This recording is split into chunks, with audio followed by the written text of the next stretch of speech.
Hello everyone, my name is Lady Anna, and I welcome you to the Autumn and Ivy drawing room.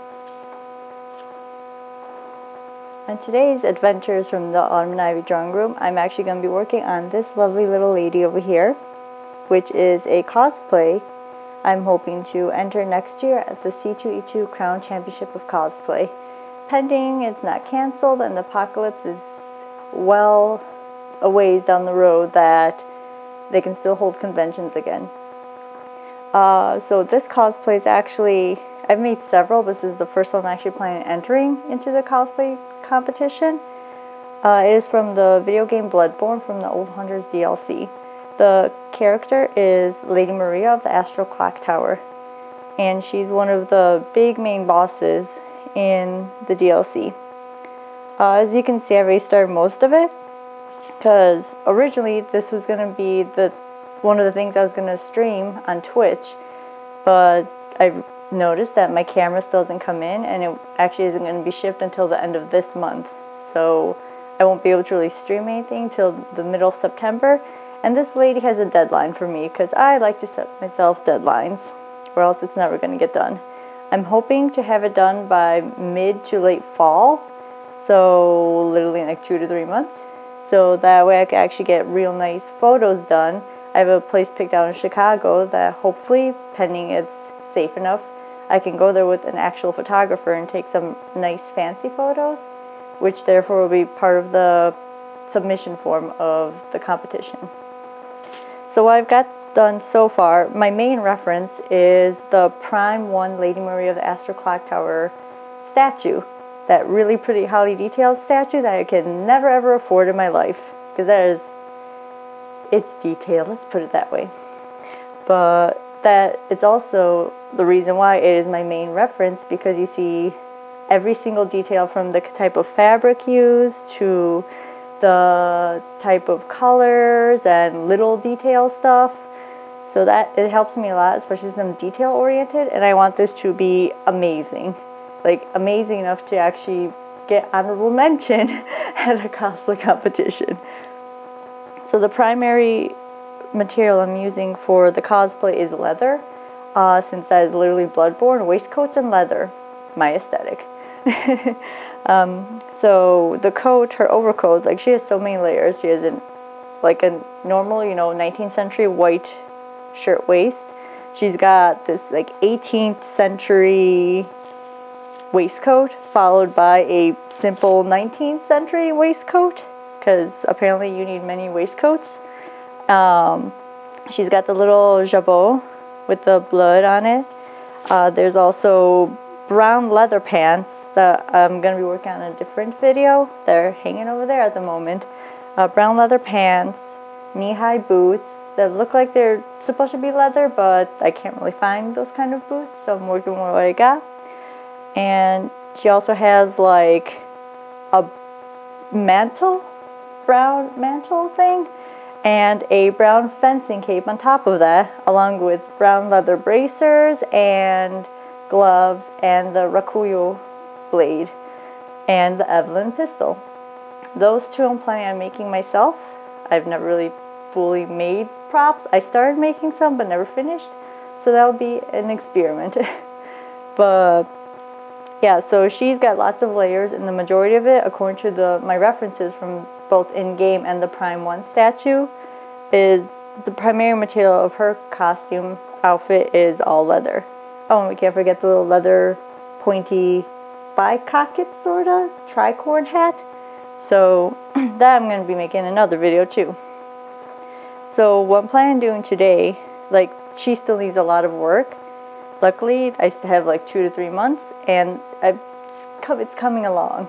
I'm doing this on top of like a wedding commission, which I'm hoping I'll be able to stream, and like other commissions for clients, since I do run a small business that's commission based. So back to what I'm going to be working on. So what I'm going to be working on with Lady Maria is what I'm hoping to get done at least today during this video. We'll see how that goes, if I don't get distracted. Would be trying my best to finish up what I can of the overcoat, this gorgeous black leather thing. I love this material so much. It's literally upholstery leather, but it is like, compared to like the Prime 1 statue, it's exactly what I need for her, like almost exact, and it is amazing. But what I'm gonna do is work on the sleeves. See, this one's actually attached to a pin, so it's not even set in the hole. It's kind of just existing for aesthetic purposes.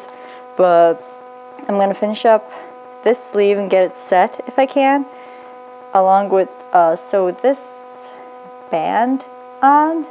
I don't know what the purpose of this is, but it is on the Prime 1 statue as well as her outfit in game, so I'll just let that exist. For what purpose, I do not know, but purpose. And I'm gonna wind up working on the other sleeve, which I've already cut out and put together. I was gonna, I think flat fell is what it's called, flat lining the red lining to the actual sleeve, because I just find that just easier to work with. Fair warning, I'm not a professional seamstress. I mean, I think I do decently well with my sewing, but I'm not professional. I still have a lot to learn, and once it's safe to go back to school, that's what I'm planning on taking classes in. But I kind of go off my own methods, what I've learned in the past, what works well for me, what might possibly work. And like, it may not be the right method, the right way to do it, or how it's supposed to be done, but it works for me. So please don't yell at me if I'm not doing a flat-filled seam right or something, because this is what I've learned. I'm self-taught. It's what I learned from videos and experience. So basically this whole entire set from this Twitch streaming and YouTube videos is half experimenting and half I kind of know what I'm doing, so it'll be interesting. But so yeah, I'm gonna flatline the sleeves and then hopefully set those. And the collar I'm gonna save for a different day. I would want to finish it today, but this collar has given me nothing but trouble. It is because I literally modified a shirtwaist collar to be the color I need for this, and I'm not sure if I did it right, but I mean, it kind of works like how it's supposed to. Maria has a huge papa collar going, because papa collar. So I'm gonna say that for a different day, because not only do I have to cut out a backing for it, lining backing, I also have to, I want to use horsehair canvas and try my hand at pad stitching, because the way this collar is, if I just do like how I did with like my waistcoats that I make and just line it with canvas, it won't, I feel like it won't be able to curve right, because this is supposed to curve downwards, and as of right now the curve game is not strong with this one. And so I'm hoping pad stitching will fix it so it actually like stays down without me having to like tack stuff and all that. And yeah, so I'm gonna try my hand at pad stitching. I've only watched videos from Bernadette Banner and other history bounders on how to do pad stitching. Never tried it myself, never even thought of trying it myself, so that will also be an experiment.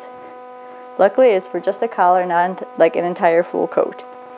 So that's gonna be saved for a different day when I actually buy my horsehair canvas. So another thing I want to do is, well, you can't really see because it's all the way down here, but this is the bottom of the coat. From the references, and almost every hunter in Bloodborne has tattered edges for their coats, so yeah, all the distressing. I love distressing. So I'm going to wind up cutting that up and tattering it as best as I can. And I experimented on different ways to create that tattered, distressed look. So I had like a lighter, and I used a sample of fabric to see if like it would kind of like burn and like that kind of really cool zigzaggy kind of. There we go. So I also realized with the video with the first part of this video of me introducing the project, I realized that it cut out as I was talking about tattering the edges of Lady Maria's coat, because my camera is stupid like that. So all I was basically saying was I experimented with different ways to create that tattered effect. that tatter effect on the coat, and I've tried, like with organza and paper, I use fire to get a nice tattered look, and that worked out well. But when I tried doing it on this upholstery leather material, it just melted it and kind of smoked up the bathroom. Luckily I had running water to put it out, but literally all I did was melt and burn. So I'd have to go with the unnatural way of tattering the edges of the coat, and that's through just getting scissors, like what I did with my hunter hat, and just using scissors to cut up the edges and try to make it look as natural as I can with unnatural means. So we shall see how that works out. Don't remember what the rest I was talking about because I have terrible memory, but that's what I'm hoping to get done, some tattering. So as of right now, I started the sleeves. What I'm doing is I'm marking the seam allowance, which is 5/8, and it's the normal, I feel like 5/8 is like the normal standard seam allowance, and that's what I've used for the majority of Maria's coats, so that's what I'm just going to use for this. Okay. So I'm marking the seam allowance, but I'm actually going to bring this over to the sewing machine and flatline both the lining to the upholstery fabric, just because it's far more easier to work with.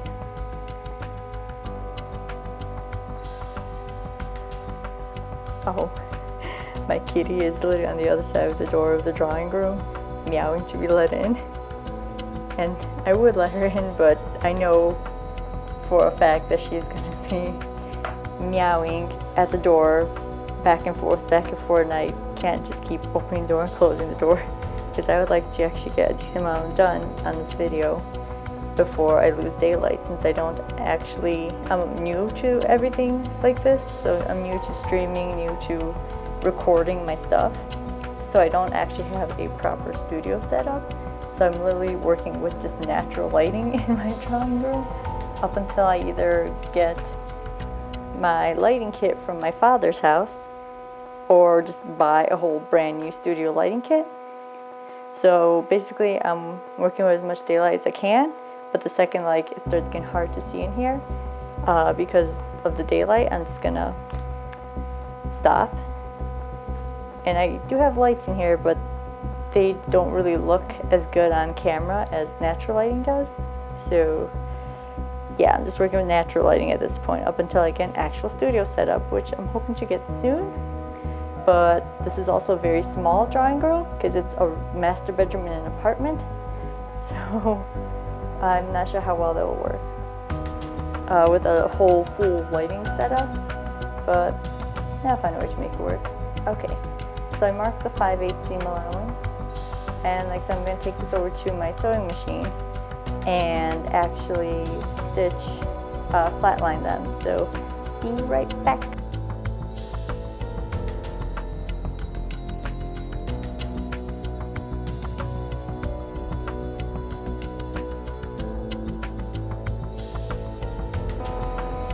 Okay, so I brought my sleeve piece to the sewing machine and I flatlined them, which is literally just sewing them together. I think it's supposed to base stitch them, but I kind of just normally sewed them together, as well as made a gathering thread up on this one, because that's going to be gathered to be able to be set into the hole.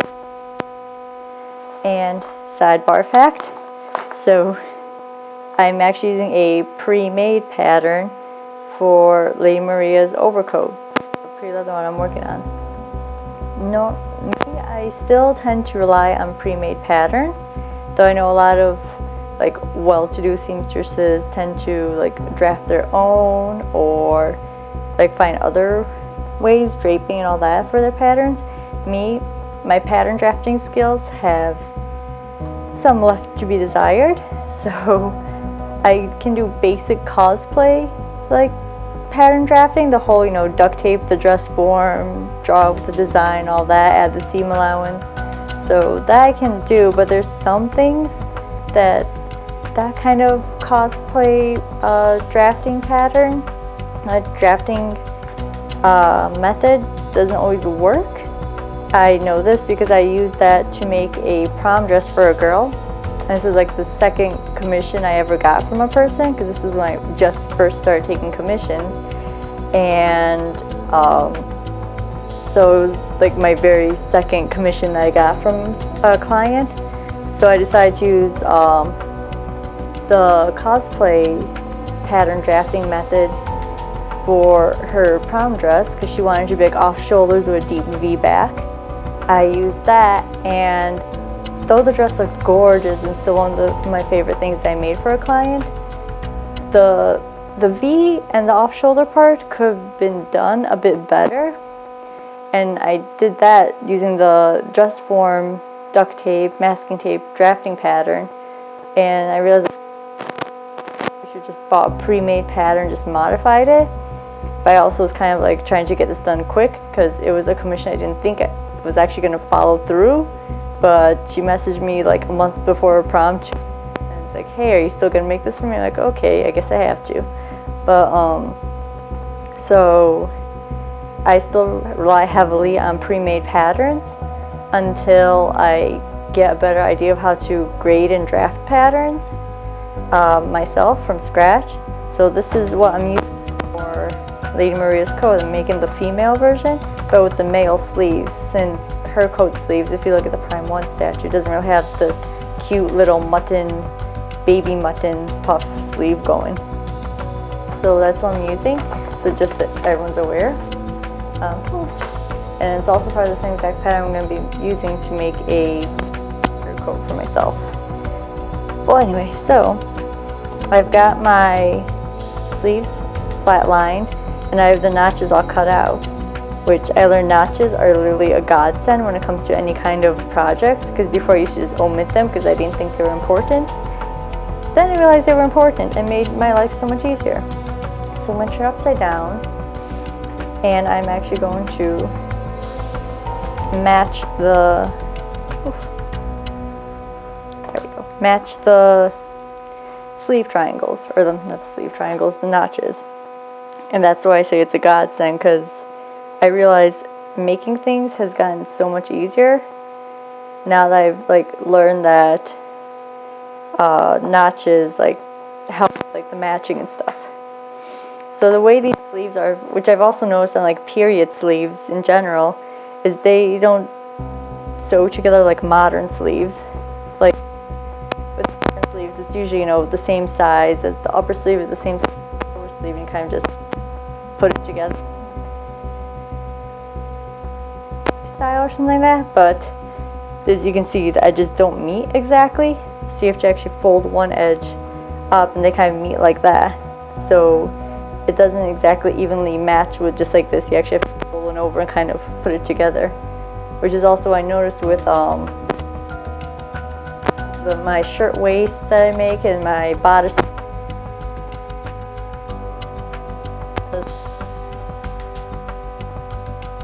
A little over the shoulder seam, and that's like a period style thing. Okay, so I'm just gonna pin these right above where I marked my 5/8. And I'm going to take it to a sewing machine and do some stitching of these together. Well, actually, no, first what I should do, before I do that, I'm actually going to sew my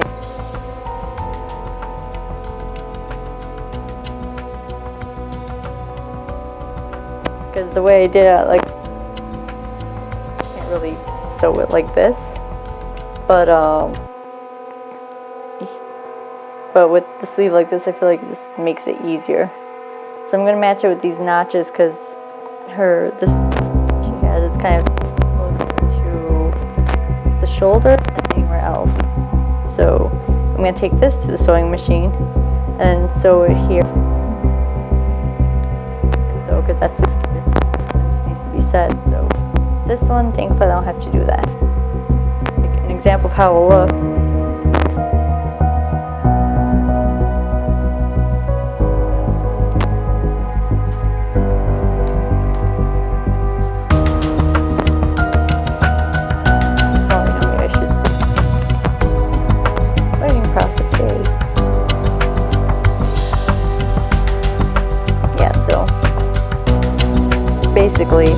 also together. You kind of get the idea. I know it's like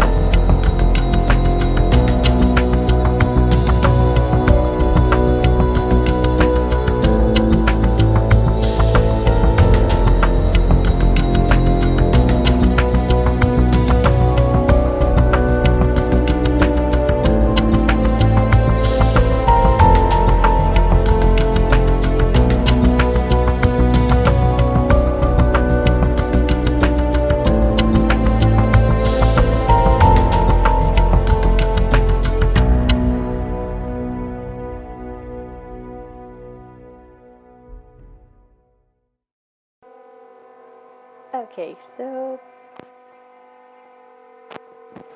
so I thought that this is experimental. So I thought sewing it onto here would actually make things easier. It definitely did not. Broke one of my sewing machine needles. So now I've just come to the conclusion I'm just gonna hand sew it to the sleeve just like the other one. That would make more sense. It'll hurt, I prefer for little fingers, but it makes more sense. So, with that lovely revelation, I am actually going to just join the sleeve.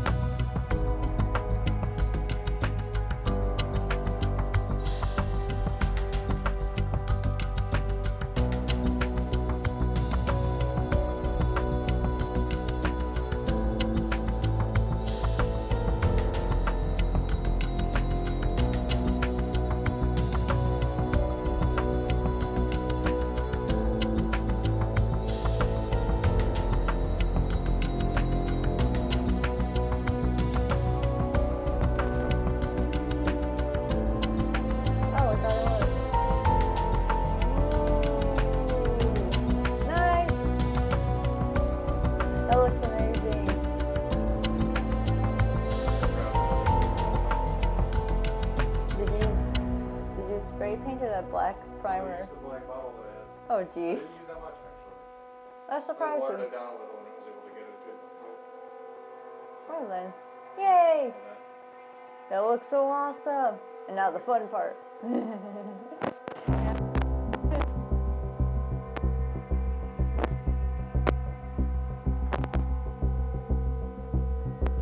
Sorry about that. That was my wonderful and amazing boyfriend. He is currently out there painting miniatures for for our Dungeons and Dragons game. The miniature is not Dungeons and Dragons, but it is gonna apparently be one of the villains in it. So, yeah. Occasionally he might pop on my little streams and stuff like that too. But if anything, you'll always hear his voice. My darling, darling Viper.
Okay, so now I brought my jacket, Lady Maria's jacket, to the sewing machine, and I'm gonna start setting the sleeves and sewing them to the actual jacket.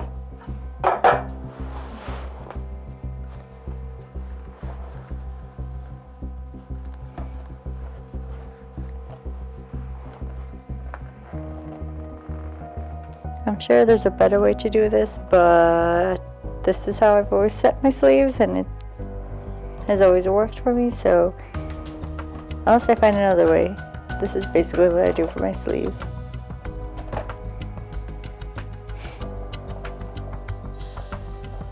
Usually I like to keep the seam about 3/8 from the edge. Use my ruler.